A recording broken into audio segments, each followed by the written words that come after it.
तो वो वाली गायत्री संध्या, सविता और सावित्री,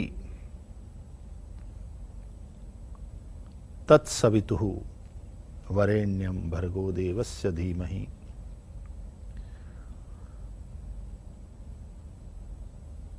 एक सामवेदीय उपनिषद है छोटा सा, सावित्री उपनिषद। सावित्री उपनिषद छोटा सा उपनिषद है, उसमें बड़ा सुंदर वर्णन है। मैं स्वाध्याय कर रहा था तो आप लोगों के साथ आज शेयर करूंगा। उसमें बार बार पूछा गया है कि सविता कौन है, सावित्री कौन है। तो ये जोड़ा है, सविता पति, सावित्री उसकी पत्नी। और पुरुष और प्रकृति से ही वो योनि है, यानी उत्पत्ति स्थान है, उसी से सब कुछ उत्पन्न होता है। वो मम योनि महद ब्रह्म तस्मिन् गर्भम दधाम्यहम्। तो कौन है सविता, कौन है सावित्री? तो अलग अलग प्रकार से सृष्टि के तत्वों का जो जोड़ा है पति पत्नी का, उसका सावित्री उपनिषद में वर्णन है कि अग्नि ही सविता है और पृथ्वी सावित्री है। भूरलोक, भुवरलोक, स्वरलोक की बात हम कर रहे थे। भूर्भुवः स्वः, तो पृथ्वी, अंतरिक्ष और द्युलोक, और तीनों में तीन देवता की महिमा, अग्नि, वायु और सूर्य। पृथ्वी पर अग्नि, अंतरिक्ष में वायु। देखो वातावरण, वात का आवरण, वात वायु, हवा, वातावरण। तो पृथ्वी पर वातावरण है, वात का, वायु का एक आवरण है। तो अंतरिक्ष में वायु और द्युलोक में सूर्य। तो बोले अग्नि ही सविता है और पृथ्वी सावित्री है। देखो जोड़ा हो गया।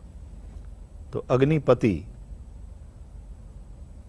अग्नि को विष्णु रूप भी मानते हैं, तो पृथ्वी पति है, पृथ्वी विष्णु पत्नी है। विष्णु पत्नी नमस्तुभ्यं पादस्पर्शं क्षमस्व में।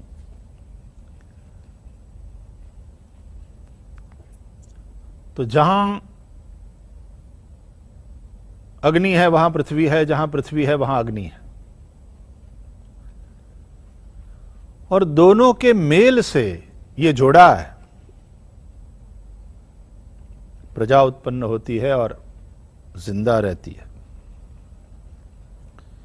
फिर पूछा गया कौन है सविता, कौन है सावित्री? तो सावित्री उपनिषद में कहते हैं वरुण सविता है और आप सावित्री है। जहां वरुण है वहां आप, जल, और जल के देव, जलाधिपति वरुण को माना है हमने। तो अग्निपति है, पृथ्वी पत्नी है। आप लोग जानते ही हैं कि पृथ्वी के पेट में भी अग्नि है, लावा है। मैंने सुना है कि 4500 डिग्री से भी ज्यादा डिग्री सेंटीग्रेड टेम्परेचर वहां है। और पार्थिव शरीर है हमारा, तो हमारी जठराग्नि भी, वो भी टेम्परेचर गजब का है। मतलब वो पाचक रस ऐसे हैं कि अच्छी अच्छी चीजें पच जाए। एक बार अंदर जठराग्नि में वो गई,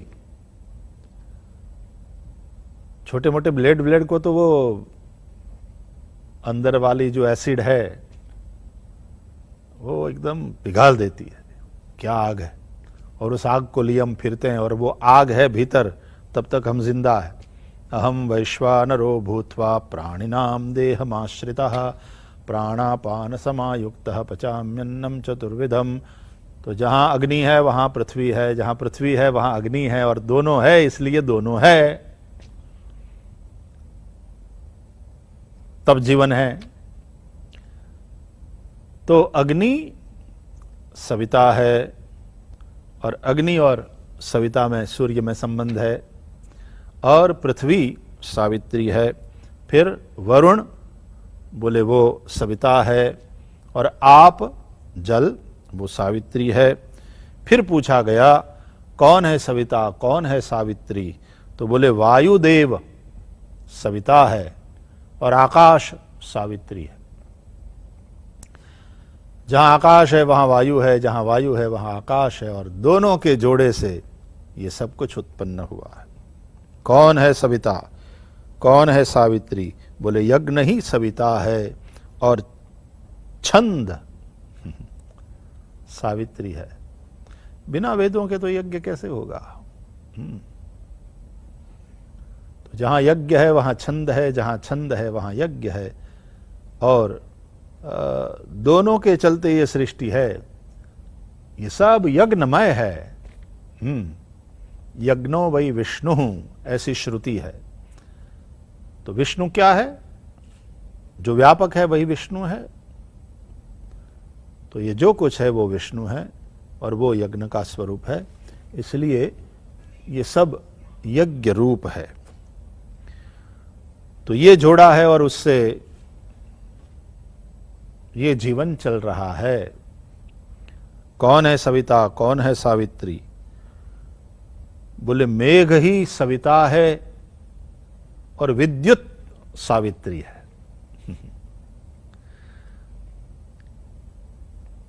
हमारे यहां इंद्र को मेघों का राजा बताया गया है।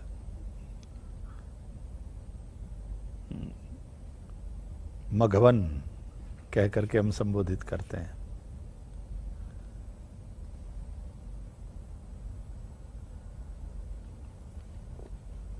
तो मेघ है इसलिए, और साथ में विद्युत। तो ऐसा भी वर्णन मिलता है कि शास्त्रों में पुराणों में ऐसा कहा गया है कि इंद्र के पास वज्र है, और वज्र बहुत बड़ा शक्तिशाली वो शस्त्र है।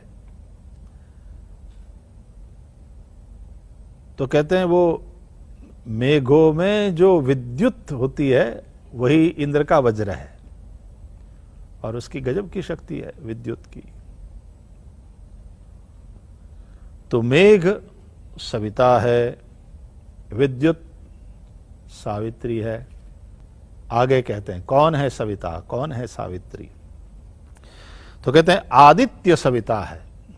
ठीक है, आदित्य सविता बात एक ही है, और द्युलोक सावित्री है। जहां सविता है द्युलोक है वहां सविता है। तो ये एक जोड़ा है। कौन है सविता कौन है सावित्री, तो आगे कहते हैं चंद्र सविता है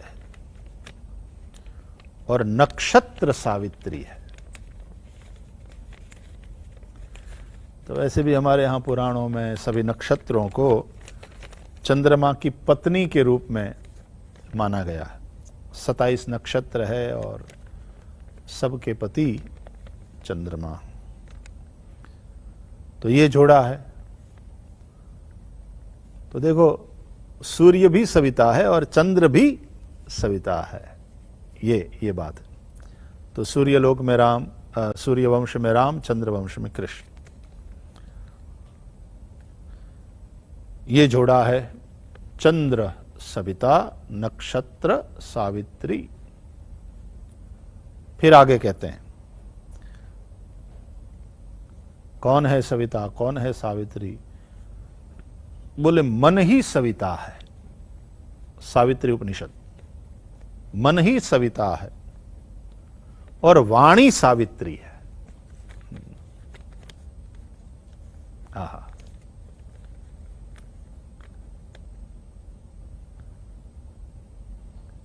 इससे संबंधित भी उपनिषदों में बहुत से मंत्र मिल जाते हैं।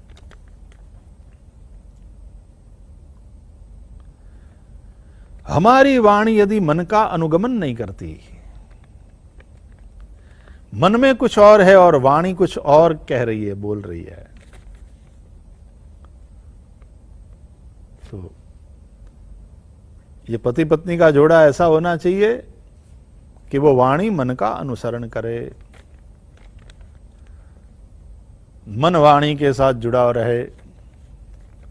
तो जहां मन हो वहां वाणी हो, जहां वाणी हो वहां मन हो, तो ये जोड़ा है, उससे व्यवहार चलता है, ये सृष्टि चलती है। फिर सावित्री उपनिषद कहता है, कौन है सविता, कौन है सावित्री। अब अंतिम बात बोले, पुरुष ही सविता है, स्त्री सावित्री है। ये जोड़ा है, ये योनि है, यानी उत्पत्ति स्थान। और जैसे भागवत में और हमारे पुराणों में भी मनु और शत्रुपा से ही फिर मानव सृष्टि को हमने माना है।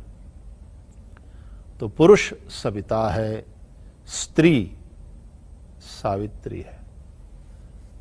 वो पुराणों में सत्यवान सावित्री की कथा भी है, तो बड़ी पतिव्रता।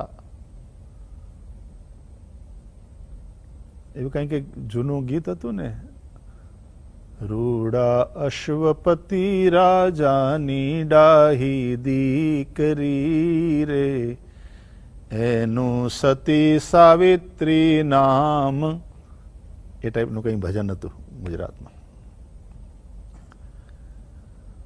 तो सत्यवान सावित्री की वो कथा भी प्रसिद्ध है। तो सावित्री अपने पति को यम के पास से भी छुड़ा कर लाती है, यानी फिर सावित्री की उपासना से सत्य इतना मजबूत हो जाएगा। वैसे तो सत्य नित्य है ही है, सत्य की अपनी वो है, लेकिन वो कभी फिर वो मरेगा नहीं। वो यम यानी मौत के जो देव है वो भी उसको ये नहीं लौटाना पड़ेगा। तो पुरुष ही सविता है और स्त्री सावित्री है, इससे ये सृष्टि होती है। अतः इस तरह से सविता और सावित्री की उपासना करते करते ये जो उपनिषदों के द्वारा, शास्त्रों के द्वारा, हमारे ऋषियों के द्वारा जो अनेक संकेतों में यह सत्य प्रकट किया गया है, उसके विज्ञान को हम समझें और इस मंत्र का आश्रय लेकर के त्राण करें अपना सकल सृष्टि का। तो गायत्री परब्रह्म स्वरूपा ही है, नाद ब्रह्म और शब्द ब्रह्म का वो मिला जुला रूप है। और उस गायत्री की उपासना से चाहे आपका जो भी इष्ट हो, लेकिन गायत्री की उपासना, गायत्री को जपना, ये आपके लिए अनिवार्य है। बिना संध्या किए, बिना गायत्री जपे आपको अपने इष्ट का पूजन अर्चन करने का अधिकार यानी योग्यता प्राप्त होती नहीं है।